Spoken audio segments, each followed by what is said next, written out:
Faut-il avoir peur de l'intelligence artificielle générative ou s'en réjouir? C'est le thème de ce nouveau numéro de Conversation aujourd'hui, avec pour invité Yvan Demumieux, diplômé en psychosociologie et ergonomie, ainsi qu'en coaching d'équipe à l'université Paris-Dauphine. Yvan est formateur en ligne, il développe une approche active et ludopédagogique, orientée projet, dans des formations pour formateurs et jeunes managers. Ce qui m'a donné envie de t'inviter, c'est la bonne idée que tu as eue de proposer un guide des formations en intelligence artificielle et chat GPT. Et sa lecture, je donnerai bien sûr en fin de conversation le lien pour le télécharger. Elle m'a permis de comprendre d'abord quelque chose, Yvan, c'est que parler de IA, intelligence artificielle, ça va pas. Il n'y a pas une, mais plusieurs intelligences artificielles. Ouais, c'est toujours le problème de la sémantique sur l'intelligence artificielle et toutes les notions qu'on y met derrière et la connotation que ça a. Il y a même la plupart des experts aujourd'hui regrettent ce nom d'intelligence artificielle. Ils disent carrément on aurait dû plutôt parler soit intelligence de recherche pour dire que c'est plutôt quelque chose qui est toujours en construction, en développement, qui est plutôt dans une approche de laboratoire, plus qu'une intelligence, parce que ça c'est connoté intelligence, alors que finalement, ce n'est pas une vraie intelligence au sens humain et biologique du terme aujourd'hui, parce que c'est très limité, c'est souvent très spécialisé, et aujourd'hui, ça n'a pas du tout le niveau d'intelligence qu'a un humain. Alors, ça peut être très efficace hein, sur certains domaines, on l'a vu, hein, notamment lorsque se réfère oui, à des événements comme le gain au jeu de Go en 2016 contre le Coréen hein, Lee Sedol, je crois qu'il s'appelait, et qui a été un phénomène extraordinaire dans le monde du jeu de Go. On ne s'attendait pas du tout qu'une machine puisse battre le meilleur des humains, tellement le jeu est ultra complexe et demande finalement aussi une certaine créativité et ainsi de suite. Et justement, ils avaient introduit dans cette intelligence artificielle ultra spécialisée, elle ne sait faire que ça. Donc, elle est bête sur tous les autres domaines. Alors que nous, on est intelligent sur plein de choses, en fait, et on est capable de s'adapter finalement à l'environnement. Et donc, ce terme, oui, d'intelligence artificielle, pour revenir finalement à ta question, il n'est pas bien choisi.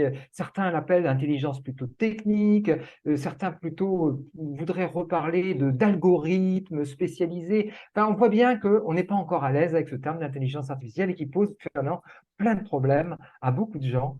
Et la confusion avec l'intelligence humaine, elle est trop forte, alors qu'aujourd'hui, elle n'a pas lieu d'être.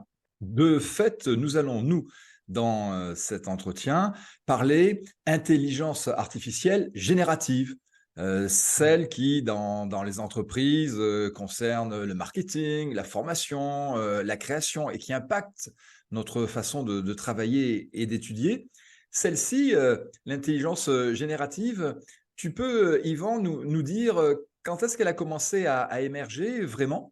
Elle est récente en fait, parce que certes, elle existait dans les laboratoires encore de recherche, mais sous un autre nom, où ça a été une tentative de créer cette intelligence générative depuis des années. Mais si on regarde bien, d'ailleurs, il y a un livre blanc qui est sorti par l'INRIA. Tu vois ce que c'est l'INRIA? Cet institut Institut national national. de recherche informatique et d'automatique qui est basé dans les Yvelines, dans la région parisienne. Et cet institut a sorti le livre blanc qui est assez connu dans le monde de l'intelligence artificielle en 2016, et il ne fait absolument pas référence dans toutes ces pages de ce livre blanc. J'ai cherché, le mot génératif n'existe pas. Donc on voit bien que c'est récent comme terme, et il a été popularisé depuis la flambée en fait de reconnaissance de ChatGPT en 2022. Et alors, il faut quand même définir ce que c'est, parce que c'est pas si évident que ça de savoir, mais qu'est-ce qu'ils veulent dire par génératif? L'idée derrière qui est ce terme-là, c'est d'être capable de créer des nouveaux documents, notamment multimédia ou plus textuels, des contenus. générer, voilà cette idée de générer des nouvelles choses. Alors qu'avant, c'était plutôt du calcul, on sortait des résultats de calcul. Avant, c'était plutôt, on allait pouvoir prendre des décisions, faire de la reconnaissance faciale, des choses comme ça. Là, c'est carrément, on est productif et on crée des choses nouvelles qui n'existaient pas avant en se basant sur une base de données qu'on a de choses et en remixant tout ça et en essayant de correspondre à un ordre qui nous est donné. C'est ça, l'intelligence artificielle générative. Dans sa définition, attention d'aujourd'hui, parce que je me méfie, dans 2 ans, il y aura un autre terme qui remplacera ça, qui sera peut-être plus adapté, donc on verra bien. En lisant le guide que tu mets à la disposition des internautes, avec des formations gratuites, d'autres payantes, mais qui sont vraiment à destination par exemple, des personnes qui, comme moi, sont des béotiens en matière d'intelligence artificielle. Mhm. Je vois que l'IA générative, si j'ai bien compris, tu me corriges, elle permet de générer du texte, des images et Oui. également du code. Même du code, oui, des vidéos, du code. Aujourd'hui, c'est justement ce qui fait le plus l'étonnement dans la communauté des développeurs informatiques qui participaient aussi au développement de la réussite de l'intelligence artificielle, c'est que ça y est, cette intelligence commence à produire des choses qu'on pensait complètement réservées à l'intelligence pure, humaine, biologique. Et donc, ça génère différents types de codes. Et le plus extraordinaire dans ça, c'est qu'on s'est aperçu que ces machines-là étaient capables d'auto-apprendre le code, c'est-à-dire qu'au début, on les introduit, on leur demande d'apprendre des langages informatiques, et certaines machines ont été capables de carrément s'intéresser au langage et d'essayer de comprendre par lui-même comment ça fonctionnait, et de pouvoir, du coup, proposer du code et de corriger le code des développeurs, trouver les fautes qu'ils ont dans leur code, et d'indiquer comment corriger tout ça. Et donc, il s'est arrivé à un niveau assez impressionnant parce que c'est pas juste copier ce qu'il lit quelque part, c'est carrément être capable d'analyser ce qui est fait par des humains pour pouvoir le rendre encore meilleur. Donc, c'est assez impressionnant, effectivement, cette génération de code. Et maintenant, ça devient accessible au grand public, puisque ça a été mis notamment dans ChatGPT. On a maintenant un codeur-décodeur dans ChatGPT qui nous permet de pouvoir le produire par nous-mêmes et de commencer à construire des applications. Alors, déjà en janvier 2023, pardon, pas 2013, on était déjà capable de créer des petits bouts de code pour créer des extensions dans Chrome, mais là, c'est carrément pour créer des applications complètes que l'on va mettre pour avoir une interface complète et ainsi de suite. Donc oui, ça se développe au bout de quelques mois. C'est ça qui est impressionnant. J'ai pu voir dans les offres de formation dans ton guide gratuit, voilà, ChatGPT, vous allez pouvoir publier plus et publier mieux. La promesse fait rêver. Elle fait rêver, mais elle est, à mon sens, il y a toujours une part de faux et de vrai. Mais elle est quand même vraie dans le sens où, en termes de productivité, on est en train d'augmenter cette productivité parce que sur une simple commande, eh bien, ChatGPT va tout de suite nous dérouler un texte qui va faire 500, 1000 mots, 1500 mots, et ça va en s'accroissant. Et puis, en termes de qualité, il est capable de produire des réflexions d'un niveau d'expertise que l'on n'a pas forcément lorsqu'on lui pose la question. Et donc, des choses, même si on est expert d'un domaine, des fois on oublie de penser à tel ou tel aspect, eh bien, ChatGPT va proposer de penser aussi à l'ensemble des données qu'il voit d'un point de vue statistique dans sa base de données, et il va nous dire il faut penser à ça, ça, ça et ça, là où des fois un expert va dire ah oui, c'est vrai que j'y pense jamais à ça, je suis plutôt focus sur tel domaine, et là, paf, il va élargir finalement notre horizon, et ça va augmenter la qualité de ce que l'on va pouvoir proposer si on prend en compte toutes les réponses qui nous sont suggérées par ces intelligences, notamment le ChatGPT, qui est la plus connue. J'aime bien ton expression, Yvan, ça va élargir notre horizon. Ça, c'est ce que j'ai compris de l'intelligence artificielle depuis un certain temps. Mais là, à t'écouter, à regarder par exemple ce que propose ChatGPT, je me dis, mais on est pratiquement dans le domaine de la pensée créative et demain de la pensée critique. Ah, alors attends, là, on va un peu trop vite. C'est-à-dire que sa créativité, elle est quand même liée à l'existence d'une base de données d'abord. Donc, il doit d'abord copier quelque chose qui existe par ailleurs. Il fait de la recombinaison en faisant des statistiques probabilistes, en se disant, tiens, je fais une association, on me demande ça. Donc, d'après ma base de données, quand on voit ce type de demande, en général, les mots associés, les notions associées, ce sont celles-ci. Donc, en ce sens-là, il n'est pas très créatif.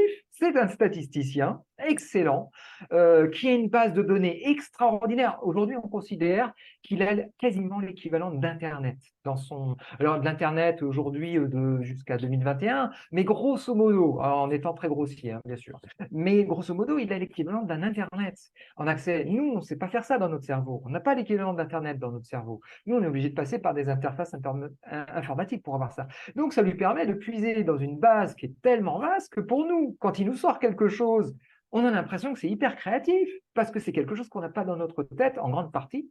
Donc oui, c'est créatif de ce point de vue-là, mais en réalité, c'est de la copie bien souvent recomposée de quelque chose qui existe déjà. Donc en ce sens-là, ce n'est pas encore vraiment ex nihilo créatif au sens humain du terme, même si nous aussi, hein, on copie beaucoup, on fait de la créativité par copie et par imitation énormément, mais malgré tout, il le fait vraiment de manière brute. Voilà. Donc, il n'a pas de conscience derrière de sa création.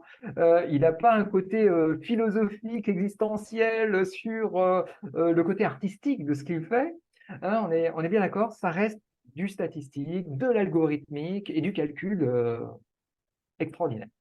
Tu me rassures, on n'est pas encore arrivé au stade qui est visible dans, pour l'instant, uniquement certains films, quoi. C'est le cinéma qui peut nous laisser croire que l'intelligence artificielle va demain être comparable à l'intelligence humaine. On ne sait pas, effectivement, là on ne sait pas, il y a un gros doute, un gros débat chez les scientifiques sur va-t-il être possible d'avoir ce type d'intelligence artificielle qui soit au niveau de la créativité d'un humain.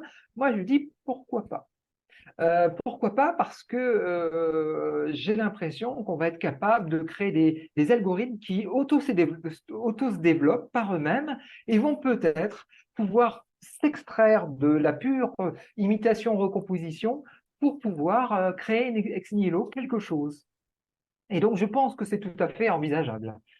Dans ce cas, je m'inquiète. Je m'inquiète en tant que Un peu. formateur. C'est d'ailleurs ta cible. Tu formes beaucoup de formateurs. Ben, Oui. demain, nous allons être remplacés. Mais bien sûr que sur cette spécialité-là, on sera probablement remplacé, mais quelle va être notre plus-value? C'est ça qu'on doit chercher dans tous les métiers. Quand la voiture est arrivée, elle a complètement remplacé le chariot avec les chevaux et les cochers. C'est une profession qui a complètement disparu. Eh bien oui, c'est vrai, ça a disparu. Mais c'est ce qu'on appelle la destruction créative, en fait. Elle va générer d'autres métiers autour de ça. C'est-à-dire que nous, on va peut-être un petit peu supprimer des tâches qui sont de plus en plus administratives, de plus en plus moins intéressantes pour nous, et va nous laisser peut-être plus de part où on va peut-être être plus dans l'approche, la vision, le côté humain qu'on peut encore donner, qui est peut-être l'émotion. Aujourd'hui, les intelligences artificielles ne gèrent pas du tout les émotions. Elles peuvent en parler, elles peuvent expliquer ce qu'elles ont lu sur les émotions, mais aujourd'hui, elles n'ont pas une conscience émotionnelle et un rapport humain à l'émotion que l'on a. Et nous, on a ça. Et pourquoi ne serait pas notre vraie plus-value dans les formations? Ce qui est le plus intéressant, c'est de comprendre émotionnellement où se trouvent aussi les apprenants pour les débloquer d'un stade dans lequel ils sont et les amener à être confiants aussi pour aller vers l'apprentissage qu'ils peuvent retrouver partout, hein, sur YouTube, dans des livres et ainsi de suite, mais croire en eux, les débloquer, c'est un peu aussi la fonction des coachs, donner des ailes aux apprenants eh bien, c'est peut-être la plus belle valeur qu'on va pouvoir donner. Et si on laisse le côté création d'un diaporama, création d'un plan de cours sur le développement qui nous prend du temps, mais et qui apporte de la valeur, hein, bien sûr, à la formation, mais qui peut être mécanisé et automatisé par l'intelligence artificielle, moi je vote oui, il n'y a pas de problème. Et je garde plus mon temps sur la relation que je vais mener avec mes apprenants, ce que je peux leur apporter d'humain que ne va pas leur apporter la machine. Je confie la conception du cours à une IA et je prends du temps pour me former en intelligence émotionnelle. Mais exactement, et je développe plus cette conscience et je l'utilise après, je prends du temps pour l'utiliser aussi avec les gens que j'accompagne de manière générale, que ce soit en formation, sur du développement professionnel, peu importe la situation, ça va être le même état d'esprit. Finalement, ce qui est le plus important, c'est aussi la valeur relationnelle qu'on apporte aux choses au-delà de notre connaissance brute, puisque aujourd'hui, de toute façon, d'une manière ou d'une autre, les machines vont apporter plus de connaissances que ce qu'on va être capable d'emmagasiner dans notre cerveau. C'est une évidence. Aujourd'hui, on le sait bien, ça fait longtemps, hein, avec Internet. En 2005, on n'aurait pas dit ça, mais aujourd'hui, on en est sûr. Il n'y a plus de problème. On est largement dépassé par les machines pour tout ce qui est de la connaissance brute. Donc, il faut l'admettre, il faut essayer de trouver une opportunité dans ce qu'on voit aujourd'hui une menace. Voilà, surtout ça. Pour moi, la plus grande menace, c'est surtout la manière dont on utilise ces machines-là. Comme n'importe quel outil, c'est soit on va essayer de faire des choses qui sont bien, positives, qui apportent quelque chose à la société, soit on va essayer au contraire de frauder, d'utiliser ça pour manipuler les gens, en faire quelque chose de mal, détruire des choses. Voilà. Et ça va être, mais comme tout outil, ça peut être une approche soit positive, soit bienveillante, soit malveillante. Et ce n'est pas la spécificité de l'intelligence artificielle d'être dangereuse ou d'être au contraire aidante pour le développement de la société. Tout va dépendre de nos usages. Toi qui au quotidien formes des équipes, des individus, comment tu arrives à jongler avec tous ces outils que nous venons sommairement de présenter pour donner du PEPS, renouveler ton approche pédagogique? Ah, mais j'essaie à chaque fois d'essayer de voir quel va être l'apport par rapport à ce que j'ai l'habitude de faire avec l'outil que j'ai. Alors, j'ai une palette d'outils en pédagogie. On a besoin de la palette d'outils à la fois texte, images et vidéo. On utilise beaucoup de supports vidéo aussi pour créer des parcours d'auto-formation en e-learning. Euh, En général, ce que je vais faire, c'est que je vais sélectionner l'outil qui va correspondre à la thématique du moment et aux besoins des options. Donc, typiquement, là aujourd'hui, je travaille sur un outil qui s'appelle Cumulus, qui permet de jongler à la fois sur le multimédia, rajouter du texte, interroger et faire de l'interaction avec les participants à distance et de mêler tout ça avec de l'évaluation. Eh bien, tout ça, c'est des différentes technologies qui ont été mises ensemble et qui, d'un point de vue pédagogique, rajoutent un plus. Et donc, quand je vois ce genre d'outils qui peuvent correspondre à une demande d'un client qui arrive, qui dit, tiens, moi, j'aurais besoin de pouvoir faire ça maintenant avec mon groupe d'apprenants, qu'est-ce que vous pourriez me proposer? Bien voilà, on fait des recherches et puis on rajoute dans notre boîte à outils ce qu'on découvre qui correspond le mieux. Et en pédagogie, ça a énormément évolué dans le digital learning depuis 10-15 ans. Ce n'est plus du tout les mêmes outils. Nous arrivons au terme de cette conversation avec Yvan de Mumieux, qui est mon invité, formateur en intelligence artificielle. Avec Yvan, une promesse que l'on peut voir sur ta page LinkedIn: humaniser et digitaliser vos formations avec efficacité et plaisir. C'est cette dimension justement de plaisir qui a donné le nom de ton site professionnel, happylearning.fr. Ouais, complètement. J'ai juste enlevé le H pour commencer par un A. J'aime bien commencer par un A. J'aurais pu garder le H pour le côté humain. Tiens, tu es en train de me donner une idée là en me rappelant cette connexion, effectivement. Le A, c'est quoi? C'est un vieux souvenir où avant, il fallait pour être bien référencé dans les annuaires. Exactement, exactement. Et puis, il existait un site qui s'appelait Happy Learning avec un H. Donc, j'ai dit, je vais me différencier, je vais garder le A et ça changera un petit peu, ça marquera d'une autre manière, effectivement, la marque Happy Learning. Je recommande vivement à celles et à ceux qui nous ont fait l'amitié de nous écouter de se rendre donc sur ton site www.happylearny.fr, ne serait-ce que pour y découvrir ce guide que tu mets à notre disposition, des formations en intelligence artificielle et chat GPT. Ça permettra comme ça de choisir parmi des offres gratuites ou payantes, de quoi être moins peut-être perdu pour certains. Oui, tout à fait. Il y a même un blog qui donnera pas mal de ressources directement accessibles avec des lectures assez poussées et illustrées. Merci beaucoup, Yvan de Mumieux. Merci beaucoup, Daniel, de m'avoir reçu et pour ces excellentes questions sur l'intelligence artificielle qui n'est pas toujours facile à comprendre. Et en fait, elles étaient générées par ChatGPT. Je n'ai fait que Ouais, copier. par Non, je blague, je blague. Mais peut-être, ça va être ça demain. Mais tu peux parfaitement le faire parce qu'en fait, il est très bon pour créer des interviews complètement, hein. Il génère des questionnaires qui sont très intéressants. Ainsi se termine cet entretien avec Yvan Demumieux, formateur en ligne en digital learning. Vous pouvez retrouver son offre pédagogique via son site www.happylearny.fr, happy sans H. C'est d'ailleurs à cette même adresse que vous pouvez télécharger la liste comparative des meilleurs cours sur l'intelligence artificielle et ChatGPT en français, gratuit ou payant. Pour découvrir mes services comme média trainer et coach en leadership émotionnel, rendez-vous sur mon site www.laboîteauximages.com.